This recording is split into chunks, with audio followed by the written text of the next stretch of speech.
Eu vou pedir para vocês abrirem lá no Evangelho de Mateus, hoje, capítulo 17. Vocês lembram da pregação dessa manhã? Então, não tem nada a ver com aquela.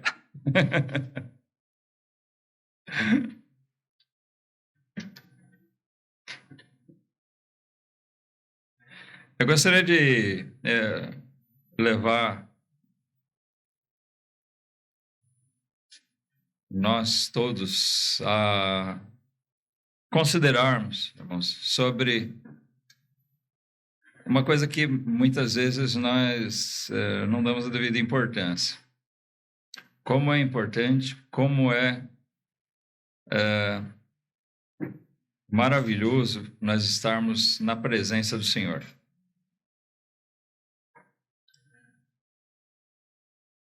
Nós temos aqui descrito um episódio muito especial a respeito disso.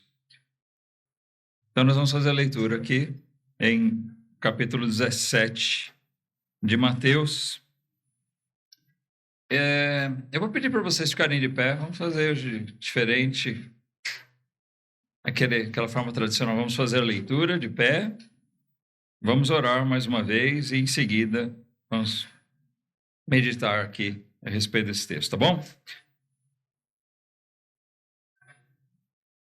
Mateus escreve aquilo que aconteceu naqueles dias, dizendo assim: 6 dias depois, tomou Jesus consigo a Pedro e a Tiago e a João, seu irmão, e os conduziu em particular a um alto monte, e transfigurou-se diante deles, e o seu rosto resplandeceu como o sol, e suas vestes se tornaram brancas como a luz. E eis que lhes apareceram Moisés e Elias falando com ele. E Pedro, respondendo, disse a Jesus: Senhor, bom é estarmos aqui. Se queres, façamos aqui 3 tabernáculos, um para ti, um para Moisés e um para Elias. E estando ele ainda a falar, eis que uma nuvem luminosa os cobriu, e da nuvem saiu uma voz que dizia: Este é o meu amado filho, em quem me comprazo. Escutai-o. E os discípulos, ouvindo isso, caíram sobre seus rostos e tiveram grande medo. E aproximando-se Jesus, tocou-lhes e disse: Levantai-vos e não tenhais medo. E erguendo eles os olhos, ninguém viram, senão unicamente a Jesus. Vamos até aqui. Vamos orar mais uma vez. Amado Deus, Pai, nós mais uma vez nos voltamos a Ti, pedindo agora, Senhor, Tua direção, enquanto meditamos na Tua palavra, que o Senhor nos mantenha humildes e submissos a ela, buscando assim colher de Ti, Senhor, os Teus ricos ensinamentos, que nós possamos aqui desfrutar daquilo que a Tua palavra oferece para nós, conforme o teu querer, Pai. Seja em confortar nosso coração, em nos dar bom ânimo, como também nos corrigir, nos repreender nas nossas falhas, nas nossas fraquezas, Senhor, para que nós sejamos exortados a sermos mais fiéis a Ti. Pedimos, Pai, nos faz enxergar as Tuas maravilhas, para que com isso possamos Te louvar ainda mais, de coração sincero e gratos, Pai, por assim termos essa palavra, por termos o Senhor presente na nossa vida. E assim nós oramos, confiados, Senhor, que Tu nos ouve, mas não por nossa capacidade, por nossos méritos, mas unicamente pela graça mediadora de Cristo, pelo favor que Ele, assim, nos concede de nos colocar na tua presença. Assim, Pai, é em nome dele que nós oramos. Amém. Podem sentar.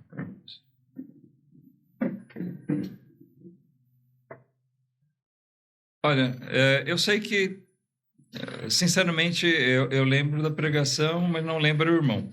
Recentemente alguém pregou nessa passagem aqui. Quem foi? Não. Eu ouvi alguma pregação recente aqui. Bom, eu não quero me tornar repetitivo, mas cada vez que a gente coloca os olhos na palavra de Deus, verdadeiramente, nós encontramos coisas que são bênção para a nossa vida.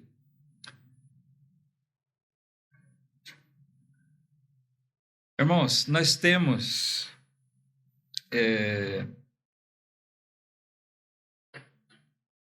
o ensinamento bíblico de que Jesus, ele mesmo, pessoalmente, ele estabeleceu, ele formou a sua igreja.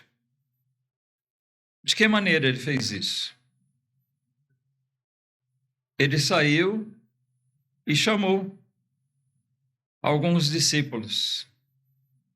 Não todos. Vamos lembrar que João, o Batista, enviado por Deus antes, ele tinha um ministério extenso.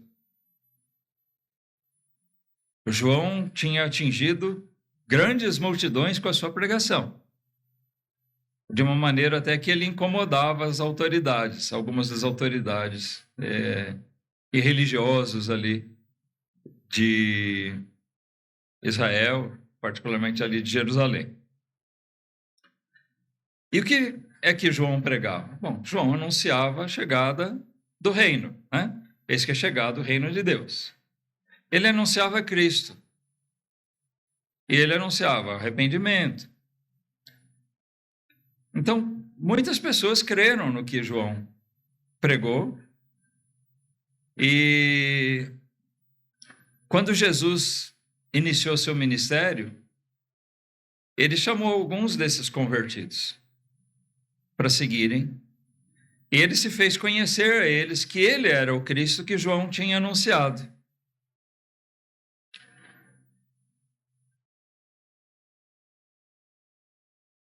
Eles eram 12.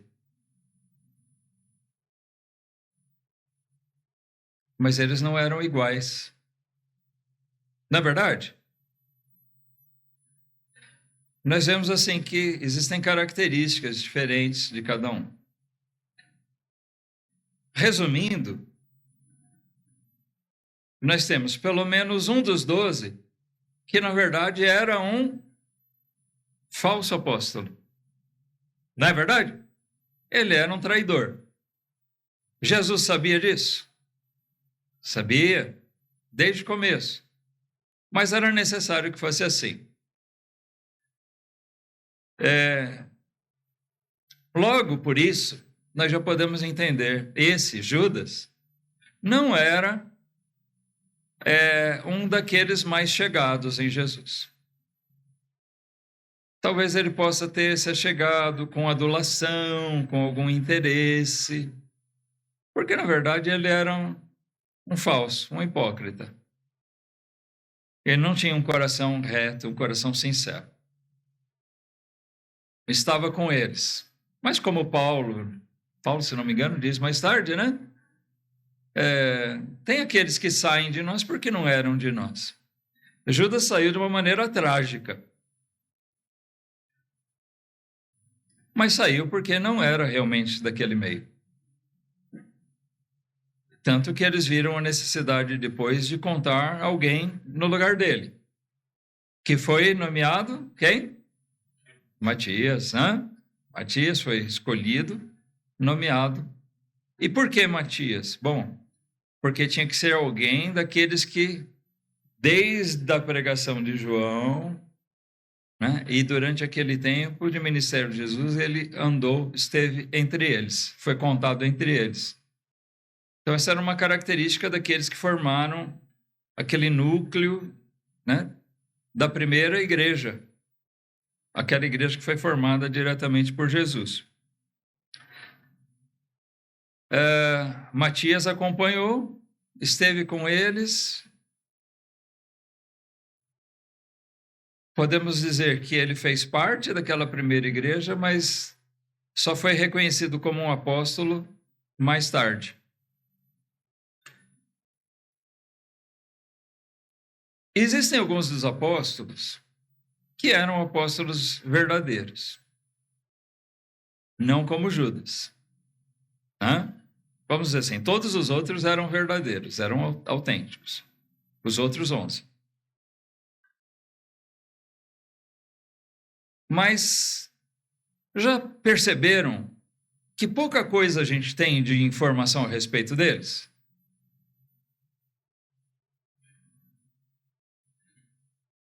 Parece que a participação deles, apesar de constante, fiel, não era tão presente em todos os momentos, né? Não era tão, vamos dizer assim, íntima. Eles estavam ali. Quando Jesus ressuscitou e apareceu aos discípulos, uma primeira vez, tinha discípulo que não estava presente. Por quê? Não sei. Talvez por causa justa. Não vamos dizer aqui, tá vendo? Ele faltava na igreja. Mas uma verdade está contando, um dito aí. Faltou no culto, perdeu a bênção. Às vezes acontecem certas coisas naquele culto, naquela reunião, que você não vai ter oportunidade de ver de novo, né? Acontecer.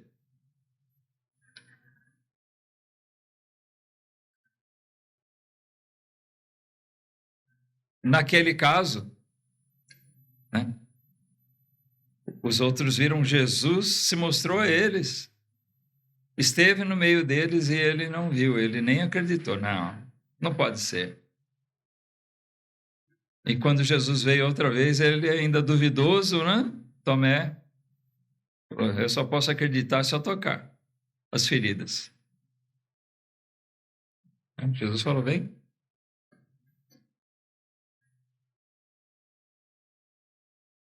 Onde eu quero chegar com isso? Bom, nós vemos a descrição de alguns episódios dentro dos evangelhos, onde um número restrito desses 12 é que estava com Jesus. Já observaram isso? E aqui nós temos uma dessas passagens, irmãos. Nessa ocasião, Jesus mesmo tomou consigo quem? Pedro e Tiago e João. Tiago e João eram irmãos.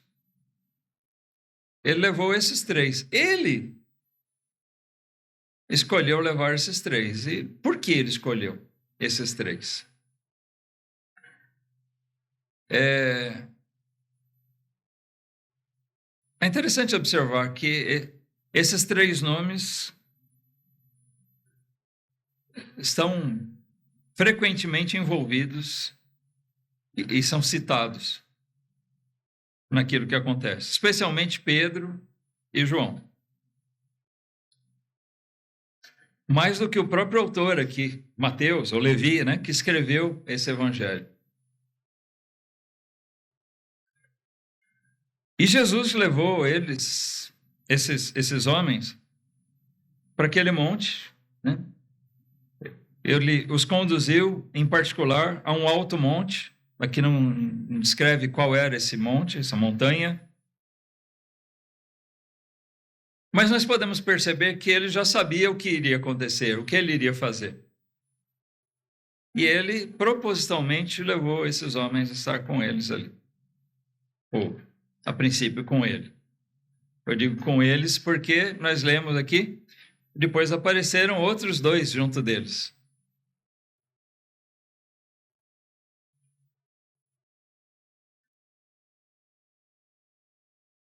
Mas, irmãos, vamos pensar um pouquinho a respeito disso, né? Você já ouviu aquela tese de que se você quer que alguém que faça o serviço, é melhor você dar para quem já faz do que para aquele que não faz nada? Né? Às vezes você tem lá no serviço, ou em casa, ou na igreja mesmo, tem alguém que não faz nada. Você falar, não, vou dar uma tarefa para essa pessoa, já que ele está desocupado, porque aquele outro lá já tem muita coisa para fazer. Sabe, existe um maior risco daquela tarefa não ser feita do que se você desse para aquele que já tem bastante coisa. Aquele outro já abraça mais uma, vai e faz. É mais ou menos dentro disso, parece que Jesus escolheu esses três. Eles eram os mais envolvidos. Nós vemos que Jesus escolheu não foi à toa, não foi aleatoriamente. Ele não ficou contando Unidunide, Salame Miguel, não mandou eles tirarem a sorte. Não, ele escolheu. Venham comigo. Esses homens receberam uma bênção. E quando eu digo que eles receberam uma bênção, eles não saíram de lá com o bolso cheio de dinheiro, não brotou dinheiro na conta deles. Eles não saíram curados de todas as enfermidades. Pode ser que eles tinham alguma doença, não sei.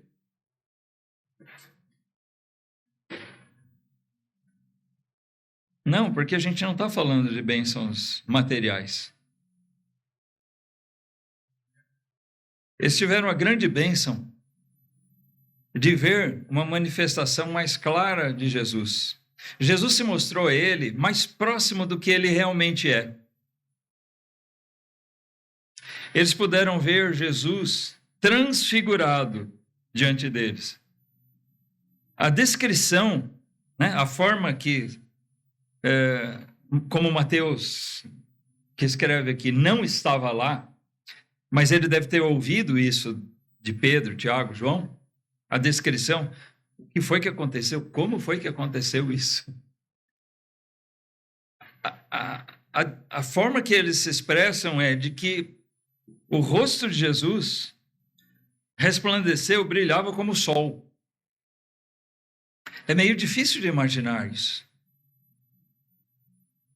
O brilho intenso da luz demonstra a glória, a própria glória do Senhor. Aí nós devemos nos perguntar, será que nós gostaríamos de ver Jesus dessa maneira?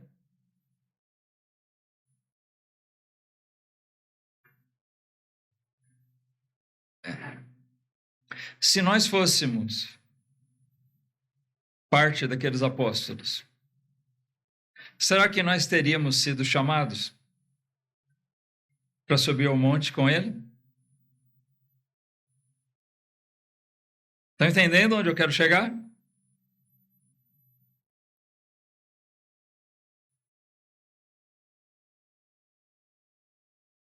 Eram aqueles apóstolos mais chegados de Jesus,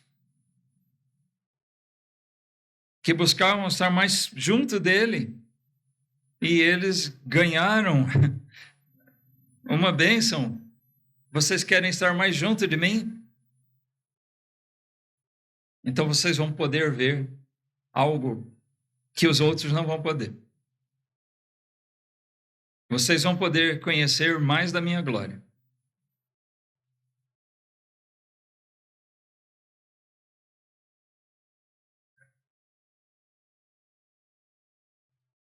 Foi um presente que Jesus deu para eles.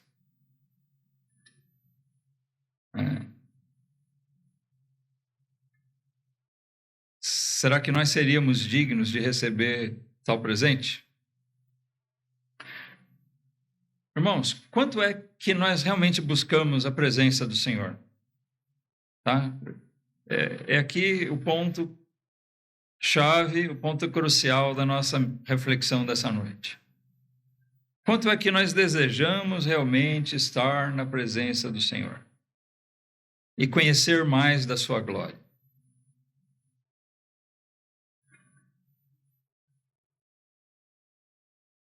Conheçamos o Senhor e prossigamos em conhecer o Senhor.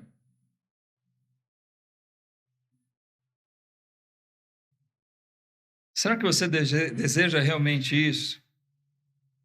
Olha, hoje em dia, pelo menos que a gente pode testemunhar, eu não vou dizer como era no passado, porque eu não vivi no passado.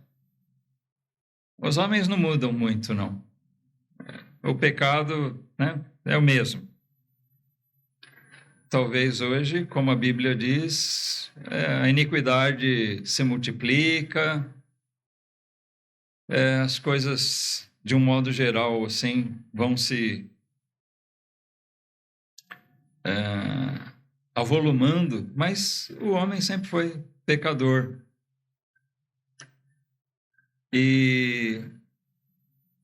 Então, nós não podemos dizer que seja um fenômeno moderno. O quê?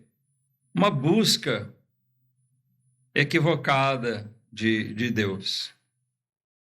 Aquela coisa de estar na igreja, estar em uma igreja, ou mesmo escolher uma vida religiosa em casa. Eu não preciso de igreja. Né? Hoje tem muitos desigrejados, não precisa de igreja. Eu acho muito estranho alguém se dizer cristão e dizer que não precisa de igreja, sendo que Jesus estabeleceu a igreja, ele fundou a igreja, ele colocou a igreja no mundo para existir, para funcionar. Então, é contraditório. Mas é muito comum as pessoas viverem hoje mais movidas por alguma outra coisa do que o desejo de conhecer melhor o Senhor, de estar mais junto dele, de estar mais próximo do Senhor. Sabe? A igreja, né, os crentes se reúnem e é gostoso a gente estar junto, mas o que deve nos atrair não é um simples convívio social. Eu quero ter uma turma para fazer parte. Como muito menos é a busca de coisas, né, como essas igrejas que pregam a prosperidade, né? Então as pessoas muitas vezes estão buscando proveito próprio, cura, conforto para seus problemas de convivência ou solução para os problemas financeiros. Quando deveria ser, né, a igreja se reunir como era no começo. Ela se ajuntava em torno do Senhor. Eles andavam junto de Cristo para conhecer mais de Cristo. Como eu já destaquei, alguns faziam isso mais do que outros. Mas é importante a gente ressaltar que, tirando, né, com exceção de Judas, os outros faziam isso. Esse é o modelo que nós devemos seguir. Cada um de nós é saudável para nós termos essa busca. Eu quero conhecer mais o Senhor, eu quero estar em comunhão mais profunda com Ele. Tá? Na conclusão dessa pregação, eu quero pegar um versículo aqui de um fato que acontece logo depois, mas que pode ilustrar isso. Tá? Por quê? Esse texto é aquele que fala de quando os discípulos, quando alguém se chegou lá a Jesus, ele tinha um filho lunático, ele tinha um demônio e os discípulos de Jesus não conseguiram expulsar aquele demônio. E quando eles estiveram na presença de Jesus, Jesus fez isso. E depois os próprios discípulos ficaram: poxa, por que nós não pudemos, né? Por que nós não conseguimos? A explicação que Jesus dá, eu acredito que esteja ligada diretamente a isso que Mateus escreve aqui.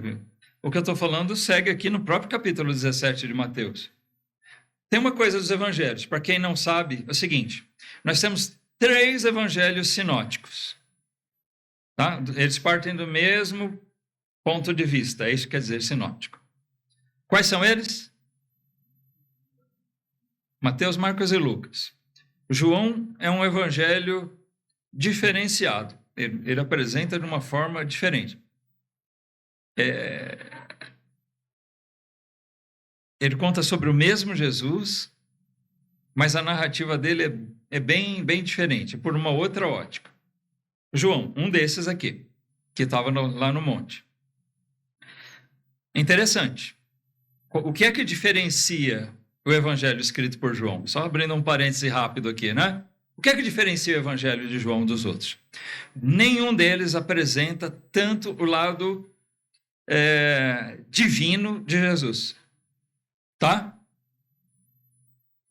O que mais apresenta, assim, ele já começa o livro falando sobre isso, né? Aqueles clássicos versículos iniciais do Evangelho de João. No princípio era o Verbo, e o Verbo estava com Deus, e o Verbo era Deus. Ele criou todas as coisas. Nada sem ele existiria. E ele fala sobre Jesus. Jesus é esse verbo. Essa experiência que nós lemos aqui certamente contribuiu muito para que João tivesse essa ótica, essa visão, e apresentar o Evangelho, né? Apresentar Jesus de uma maneira tão especial, tão diferenciada.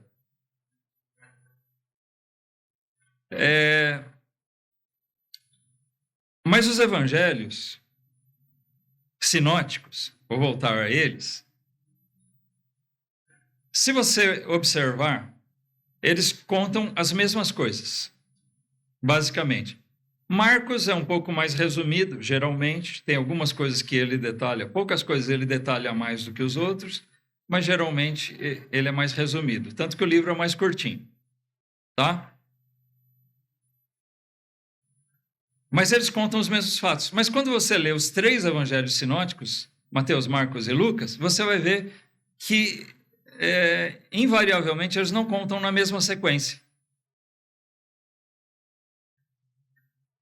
Por que isso? Eles estão em desacordo, a Bíblia é um livro falso, nada disso. Cada um deles escreve isso, descreve os fatos em momentos diferentes, porque eles nem sempre narram por ordem cronológica. Ao que parece, tá? O Evangelho de Lucas é que busca fazer isso, mais cronológico, tá? Seguindo o tempo, a sequência dos fatos mesmo. Mas a ordem muda porque eles vinculam certos fatos a alguns ensinamentos que eles tiveram. Eles vão ligando alguns fatos. Jesus proferiu as mesmas palavras durante aqueles 3 anos e meio. Algumas coisas ele repetiu em situações diferentes. E às vezes um dos evangelistas associa aquilo, lembra aquilo que Jesus disse e associa àquela situação, e o outro associa àquela outra. Tá? Mesmo João, algumas coisas entram nessa circunstância aqui. E eu entendo que Mateus tenha colocado esse fato, essa narrativa a respeito da incapacidade dos discípulos de expulsar aquele demônio. Eu acredito que ele tenha ligado a esse fato do Monte da Transfiguração.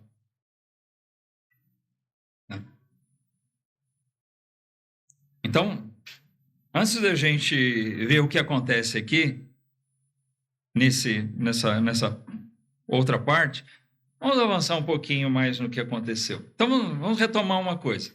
Jesus mesmo escolheu 3 dos seus discípulos para levar ao monte. Eles não sabiam o que ia acontecer lá, mas Jesus sabia. Então, Jesus brindou eles, presenteou eles com uma bênção especial. Eles ficaram mais santos do que os outros? Eles ficaram mais ricos que os outros? Não necessariamente. Mas eles foram abençoados, talvez mais ricos espiritualmente, porque eles tiveram uma experiência com Jesus que os outros não tiveram. Quanto mais nós andarmos junto do Senhor, mais nós vamos ter a possibilidade de enriquecer espiritualmente. Não estou falando materialmente, estou falando espiritualmente. De sermos enriquecidos pela bênção de uma convivência íntima com o Senhor. A nossa convivência com Deus, a nossa convivência com Cristo, enriquece a nossa vida. Nos dá vigor, ânimo, sabedoria,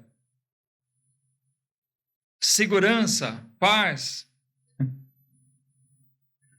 Os frutos do Espírito que nós vemos Paulo falar lá aos Gálatas. Eles viram a glória do Senhor Jesus. Eles tiveram esse privilégio, essa oportunidade maravilhosa. Seu rosto resplandeceu como o sol, suas vestes se tornaram brancas como a luz.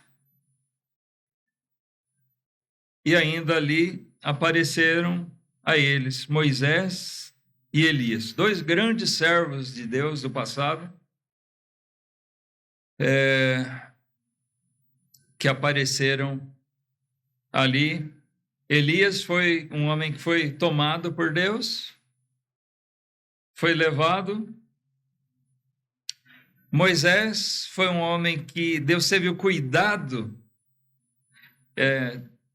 Ele era tão importante para a história da nação de Israel que Deus teve o cuidado de fazer com que ele morresse sozinho no alto de um monte. Porque se ele morresse no meio do povo, certamente iriam idolatrar ele.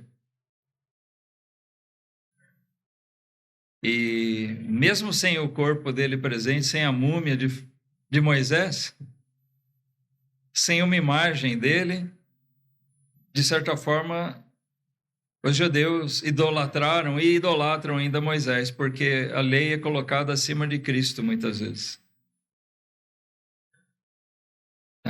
Para muitos ainda, Moisés é o grande profeta. Mas esse Moisés disse que viria um profeta maior do que ele. E ele falava do Cristo. Era Jesus.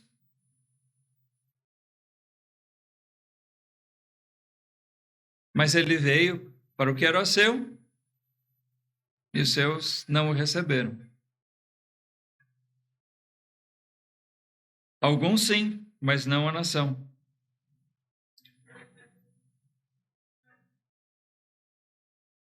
Pedro, diz o versículo 4. Sempre Pedro, né, tendo iniciativa. Ele era muito presente. E ele teve uma iniciativa aqui, vamos dizer, cheia de boas intenções.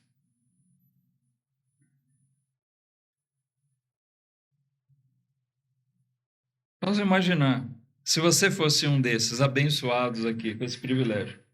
Jesus te levou lá para o monte, e ele se mostra glorificado na tua frente, de uma maneira que você mal consegue olhar para ele. E aí você vê 2 homens aparecem do nada junto dele, e você identifica que esses são os grandes servos de Deus, Moisés e o profeta Elias.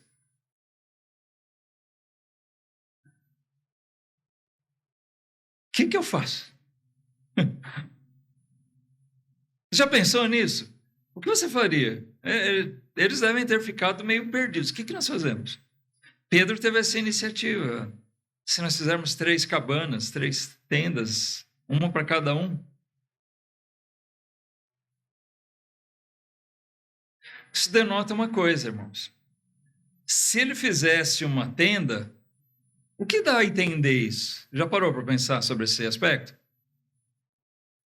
O que é que Pedro pensou?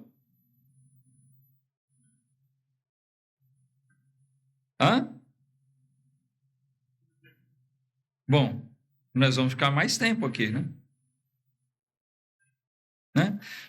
Senhor, nós vamos ficar aqui não sei quanto tempo, 1 dia, 2 dias, vamos ficar aqui, vamos esquecer o pessoal lá embaixo, vamos ficar aqui, fazer uma tenda para cada um, para Jesus, para Moisés, para Elias.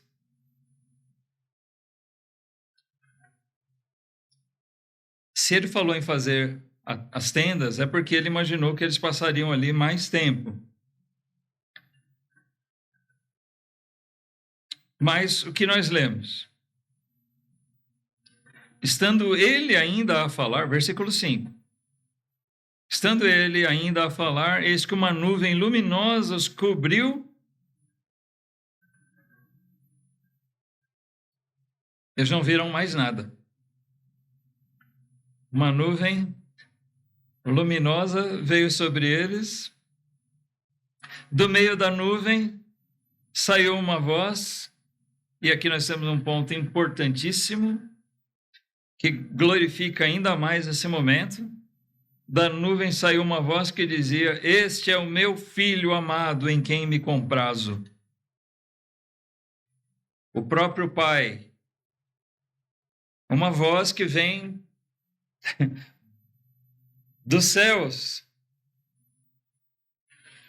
confirmando, atestando, testificando: esse que vocês veem a glória agora, esse é o meu filho amado, em quem eu tenho prazer. Faltou o pai dizer aqui: é esse que eu vou matar daqui a pouco. Ué, ele não tinha tanto prazer no filho e deixou que ele morresse na cruz? Sim. E é justamente por isso que o pai tem tanto prazer no filho.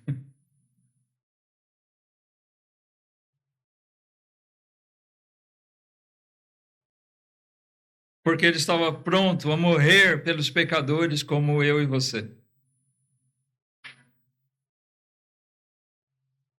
E Deus disse mais ali daquela nuvem: escutai-o. Eu gosto mais de uma outra tradução, não sei se vocês têm uma outra versão, que diz: a ele ouvi. É uma ordem, não? O significado, o sentido é o mesmo, mas eu gosto mais da forma. Esse é o meu filho amado, em quem me comprazo. A ele ouvi. Escutem, deem ouvidos a ele. Dê atenção a ele. Siga os ensinos dele. Ele é o meu filho amado e eu tenho prazer nele. E a partir desse momento, não teve tempo de fazer tenda, de fazer festa, de fazer nada. Diz o versículo 6, os discípulos, ouvindo isso, caíram sobre os seus rostos e tiveram grande medo. Eles assustaram. Olha que experiência maravilhosa. É uma experiência sobrenatural essa aqui mesmo. Eles ouviram a voz de Deus. Eles viram o Cristo glorificado, mostrando quem ele é. E a voz do Pai dizia quem ele é. Ele é o meu filho amado, em quem me comprazo. Escutem-no. Sigam ele. Confiem nele. E tudo que eles puderam fazer foi se prostrar com muito medo, temor, assustados mesmo. A grandeza de Deus até assusta.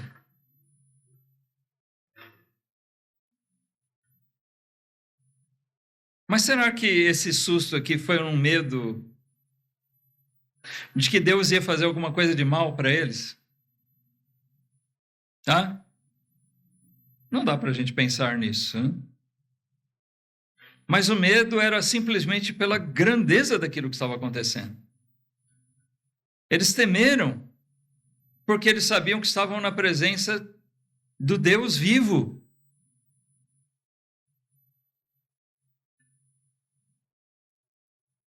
Quanto mais nós buscamos nos achegar a Deus, mais nós temos oportunidade de experimentar de experiências maravilhosas com Ele. O crente que não busca uma comunhão mais íntima com o Senhor, ele tem uma vidinha xoxa. Eu te pergunto, sua vida espiritual tá xoxa? Sabe o que quer dizer xoxa? Insonsa, sem graça. Sua vida espiritual tem gosto de chuchu? Chuchu é um negócio que eu gosto. Mas porque ele pega sabor de outras coisas, né? Aí ele fica gostoso. Mas o chuchu mesmo é insonso. É símbolo de coisa de... Alguém já chupou sorvete de chuchu? Acho que não, né? Fazem sorvete de tudo que é coisa. Até de coisa salgada. Mas de chuchu eu nunca vi. E se alguém fizer, olha, nós temos aqui sorvete de chuchu. Eu acho que ele não vai vender nada.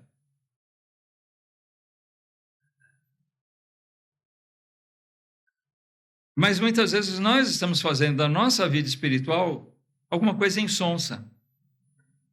Uma vida de chuchu. E o que faz isso é porque nós estamos frios com o Senhor, no nosso relacionamento com Ele. Nós, na verdade, não estamos buscando mais a presença do Senhor.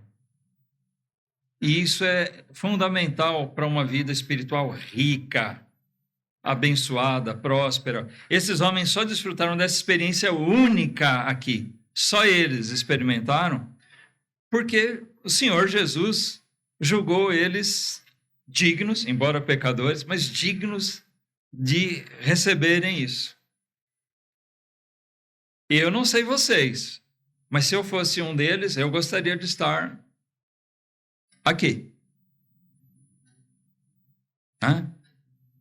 Você quer ver Jesus? Eu quero. Mas olha, esses homens tiveram a oportunidade de ver Jesus em glória muito antes de qualquer outra pessoa. Eles viram o que, pode-se dizer, nenhuma outra pessoa viu. Pelo menos até ali. Paulo teve, encontros com Jesus ali na estrada de Damasco mesmo, que ele descreve. Aquela luz intensa até cegou Paulo. Certamente ele teve um encontro com Jesus ali, foi a conversão de Saulo, depois chamado Paulo. Uma situação diferente. Jesus ali se manifestou a ele dizendo, mostrando a glória dele, mas dizendo, por que você me persegue? Eu tenho outro plano para você, Saulo. Você não vai mais me perseguir. Agora você vai me anunciar aos povos, aos gentios. Eu vou mudar a sua vida. E felizmente Paulo teve uma vida de comunhão íntima com o Senhor. É curioso que ele diz que ele foi um apóstolo temporão, né? Porque ele veio depois que Jesus já tinha sido crucificado e ressuscitado. Mas mesmo assim, ele foi muito próximo de Jesus.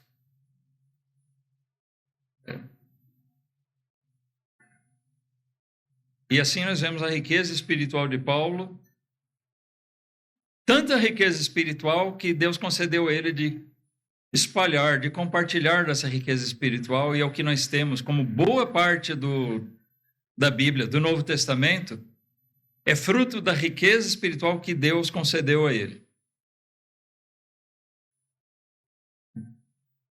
De nos trazer tantos ensinamentos.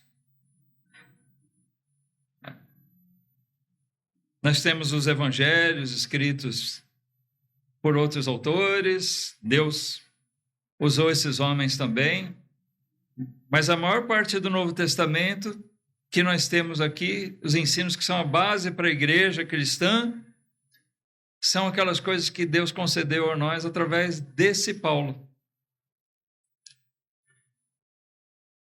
E nós temos João também, e nós temos Pedro também. E esse Tiago que estava aqui foi usado por Deus também, mas não é o autor, segundo se entende, o autor do livro de Tiago, tá?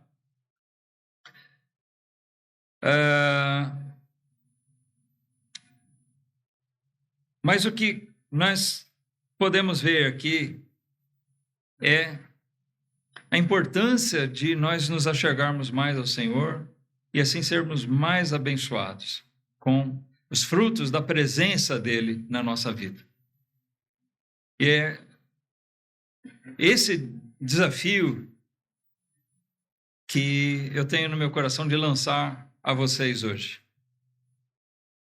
através dessa pregação. A nós, né?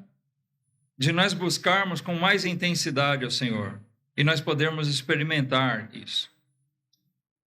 Tá? Não é correto o pregador ficar falando muito da sua vida, mas muitas vezes a gente é tentado a isso. Tanto o lado bom quanto o lado ruim. E eu posso dizer que ao longo de toda a minha carreira cristã, eu não fui uniforme.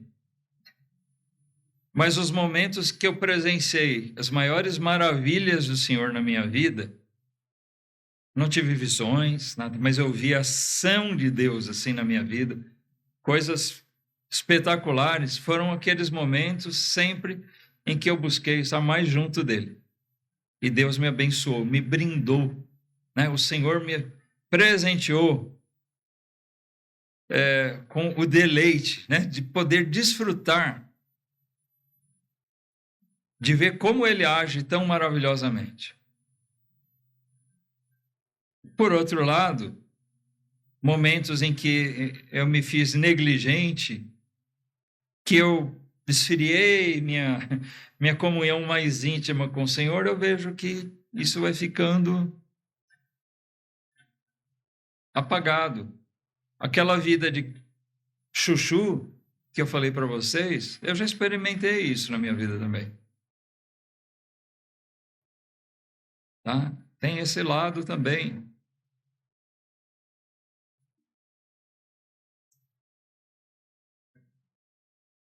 Se eu posso ver a glória do Senhor, por que eu vou me contentar com menos do que isso?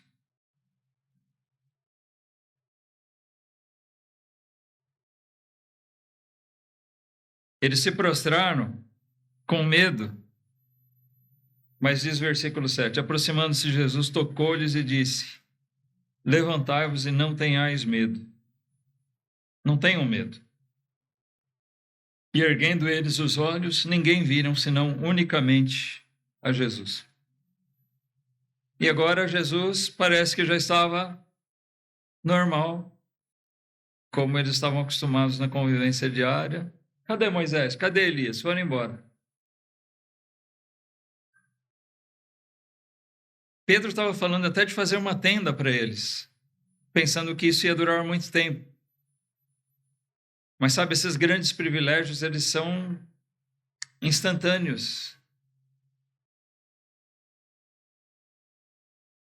O efeito dele é duradouro. As bênçãos da nossa comunhão mais íntima com o Senhor, elas são duradouras, mas aquelas coisas passam rápido. São oportunidades maravilhosas, mas elas são passageiras. Tá? Nós temos que buscar alimentar que outras venham. A experiência maravilhosa de ter uma comunhão íntima com o Senhor e estarmos vendo dia após dia as maravilhas dele na vida da gente.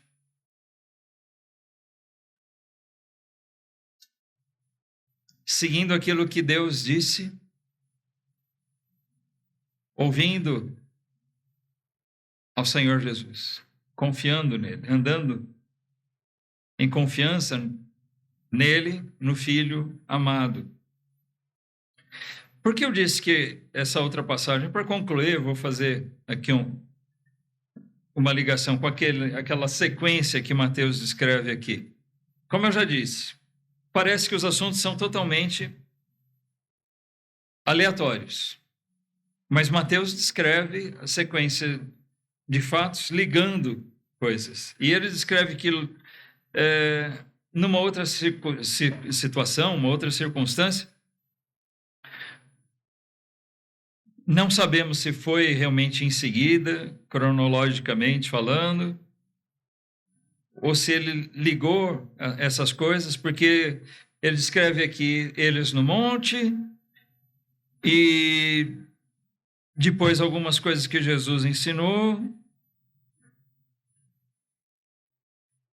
E depois, já no versículo 14, diz, e quando chegaram a multidão, aproximou-se-lhe um homem, pondo-se de joelhos diante dele, dizendo, Senhor, tem misericórdia de meu filho, que é lunático e sofre muito, pois muitas vezes cai no fogo, muitas vezes na água, e trouxe-o aos seus discípulos, não puderam curá-lo. E Jesus respondendo disse, ó geração incrédula e perversa, até quando estarei eu convosco? E até quando vos sofrerei? Trazei-mo aqui. E repreendeu Jesus o demônio que saiu dele, e desde aquela hora o menino se sarou. E então os discípulos, aproximando-se de Jesus em particular, disseram, por que não podemos nós expulsá-lo? E Jesus lhes disse, por causa de vossa incredulidade. Opa! Os discípulos de Jesus eram incrédulos? Ele está falando aqui, que sentido é? Eles não eram convertidos? Não, incrédulos, eles tinham pouca fé. Fé fraca.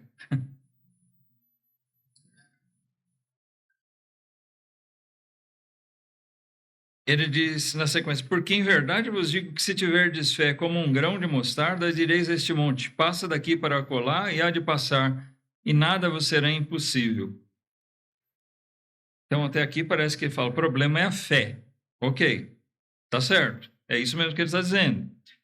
Mas eu quero pegar o versículo 21.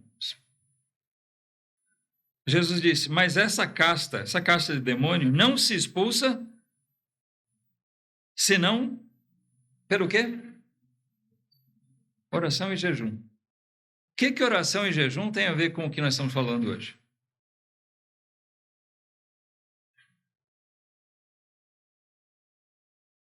Como é que nós alimentamos uma comunhão mais íntima com Deus? A oração é fundamental. O que é orar?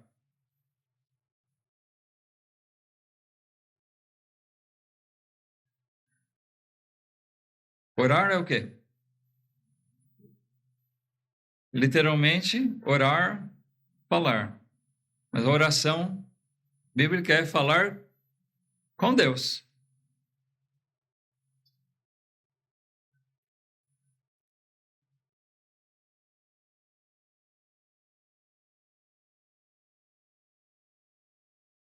Quando você ora, sua oração é aquela mecânica, repetitiva, fria. Você fala, talvez desconfie que aquelas palavras não passem do teto. É uma reza, uma repetição? Ou realmente você está falando do seu coração, da sua alma, e você busca a presença de Deus quando você ora? Existem níveis de oração. Sabia disso? Quando nós buscamos mais intimamente a presença do Senhor, a nossa oração sobe de nível. Tem aquela oração que nós sentimos realmente a presença de Deus. E tem aquela oração que a gente sente como se estivéssemos conversando com Deus, porque você está orando e você já sente Deus respondendo imediatamente. Às vezes a gente está angustiado e nós nos colocamos em oração e o alívio é imediato. Já aconteceu isso com você? Olha, eu lembro de uma experiência, foi uma daquelas que Deus, sabe, para mim foi maravilhoso, fantástico. Eu estava angustiado com um fato, não vou entrar em detalhes para não alongar, mas estava angustiado com um fato na minha vida. Eu sentei na poltrona, não ajoelhei, nada, não me fechei no quarto, eu simplesmente sentei no sofá, baixei minha cabeça e comecei a orar. E na hora me veio textos da palavra de Deus, o ensino de Jesus. Me confortou na hora, eu senti, Deus ouviu minha oração. Ele respondeu na hora, me deu o conforto que eu precisava. E me fez sentir paz.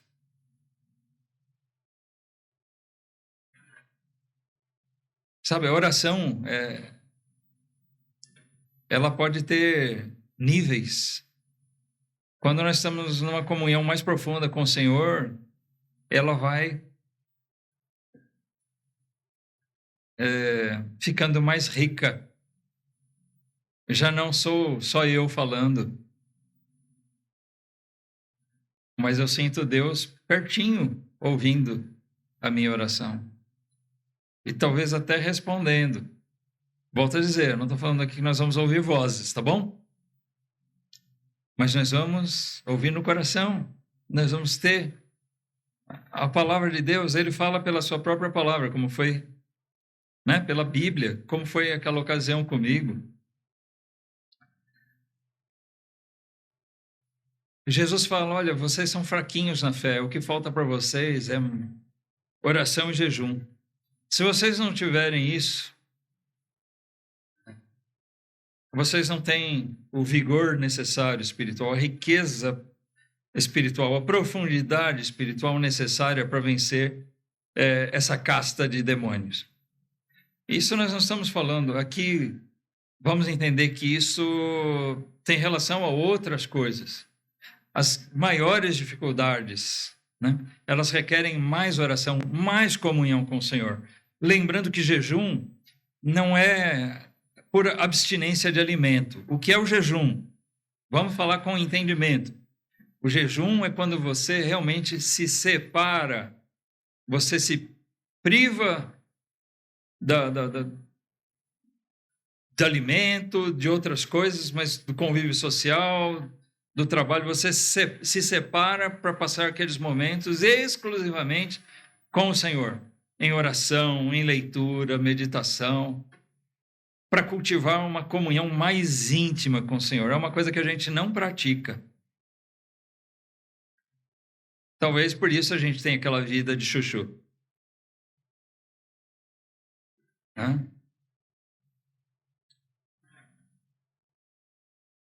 O que Jesus está dizendo aqui é que aqueles discípulos precisavam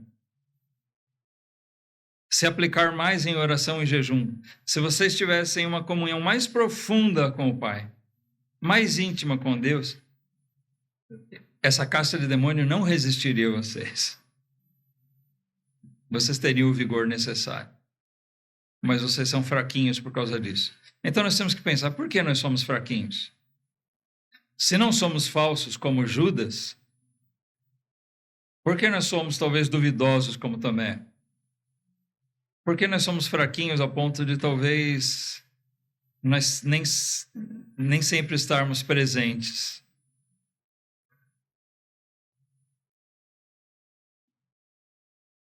Sabe? Às vezes nós temos nossas dificuldades para estar ausentes dos cultos. Né? Nos forçam a estar ausentes dos cultos.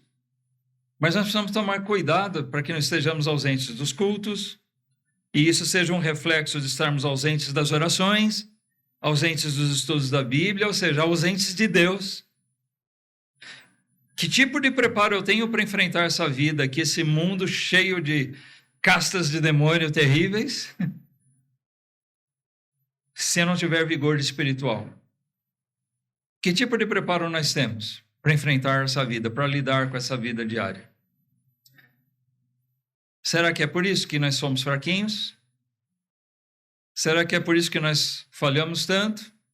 Será que é por isso que a gente lamenta tanto? Que a gente é tão frio? Não são coisas que nós temos que considerar. Como eu disse, irmãos, nessa noite eu gostaria de realmente levar cada um de nós a refletir sobre a importância de a gente buscar uma comunhão mais íntima com o Senhor. Enxergar mais a glória dele. Não se contente em conhecer superficialmente a Deus, superficialmente a Jesus. Ele é digno, vale a pena conhecer mais e mais dele. Vale a pena. Não é alguém que a gente vai conhecer melhor e vai se decepcionar, não. Quanto mais nós conhecermos dele, mais nós vamos glorificar o seu nome e mais nós vamos ser abençoados por isso. Amém? Que Deus, de verdade, esteja nos abençoando. Que cada um de nós possa buscar uma vida de maior comunhão, comunhão mais profunda com o Senhor. Que nós possamos ver a glória dele. Amém?